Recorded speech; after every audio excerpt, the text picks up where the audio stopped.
At dahil mainit dito sa amin, mainit ang araw, buong Pilipinas, buong mundo, magluluto tayo ng itlog gamit lang ang yero. Dahil sa init ng araw, maluluto itong itlog na to.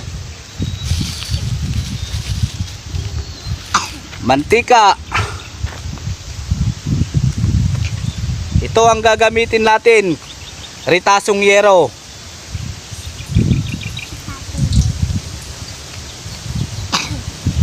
Magluluto tayo ng itlog dahil sa init ng araw.